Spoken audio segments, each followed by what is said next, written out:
और पीछे का बन रहा है। मैंने यकीन है कि ये ਜਿਹੜੇ ਤਿਉਹਾਰ ਨੇ ਇਹਨਾਂ ਦੇ ਵਿੱਚ ਸਾਡੀ ਸਕਾਫਤ ਵੀ ਹੈ, ਸਾਡਾ ਰਸਮ ਰਿਵਾਜ ਵੀ ਹੈ, ਸਾਡੀ ਤਾਰੀਖ ਵੀ ਹੈ। और भट्ट साहब क्योंकि मेरे ग्राही जी ने उन्होंने ਜਿਹੜਾ ਜ਼ਿਕਰ ਕੀਤਾ और ਇਹਦਾ ਇੱਕ ਪਸੇ ਮੰਜ਼ਰ ਪੇਸ਼ ਕੀਤਾ और ਸਾਡਾ ਜਿਹੜਾ ਪੰਜਾਬ ਦਾ ਇੱਕ ਬਹੁਤ ਪੁਰਾਣਾ ਸਿਲਸਿਲਾ ਚਲਾ ਆ ਰਿਹਾ ਹੈ।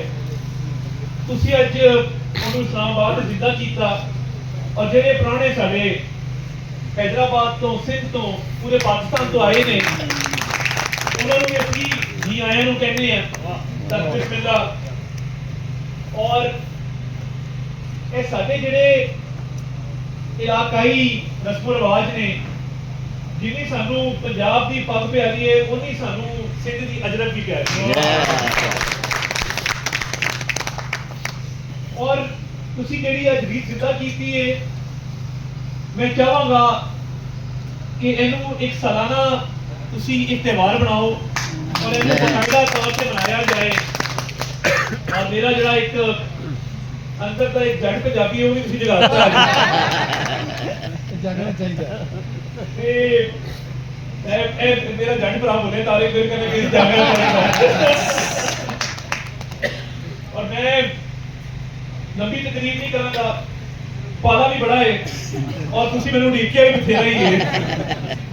मैनू कल क्योंकि सदा मिलिया तो मैं नज़ीर बीबी नूं कहा मैं क्या हो नहीं सकता कि मैं ना आवां। एक तो जदों भी मैनू कोई सदा हुंदा है नेशनल प्रेस क्लब तो मेरी एक मेरा हल्का भी है और मैं समझदा मेरी जिम्मेदारी भी है। तो मैं हमेशा मैं समझिया है कि मैं इन्हां दे नाल बराबर शरीक हाँ।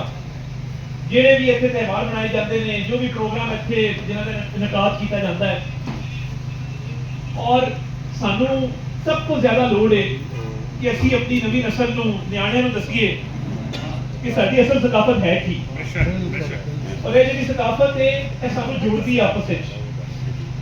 और जिस तरह भट्ट साहब ने इसका पूरा पसे मंजर दसिया कि एक गैरत दी भी और एक इज्जत दी और तौकीर दी और सब तो बढ़ के जेड़ा सबक है इस कहानी विचों ਉਹ ਧੀਆਂ ਭੈਣਾਂ ਦੀ ਜਿਹੜੀ ਇੱਕ ਇੱਜ਼ਤ ਹੈ ਜਿਹੜੀ ਸਾਂਝੀ ਹੁੰਦੀ ਹੈ ਉਹਦਾ ਸਭ ਤੋਂ ਵੱਡਾ ਜ਼ਿਕਰ ਹੈ। ਤੇ ਮੈਂ ਪੰਜਾਬ ਦੇ ਹਵਾਲੇ ਨਾਲ ਚੰਦ ਅਸ਼ਾਰ ਤੁਹਾਡੀ ਨਜ਼ਰ ਕਰਾਂਗਾ।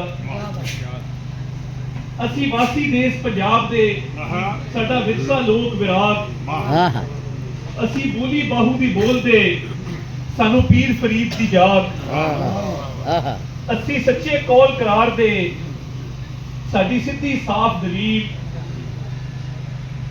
ਸਾਡਾ ਕਈ ਨਹੀਂ ਜਿਹੜਾ ਜੜਿਆ ਅਸੀਂ ਆਪਣੇ ਆਪ ਵਕੀਲ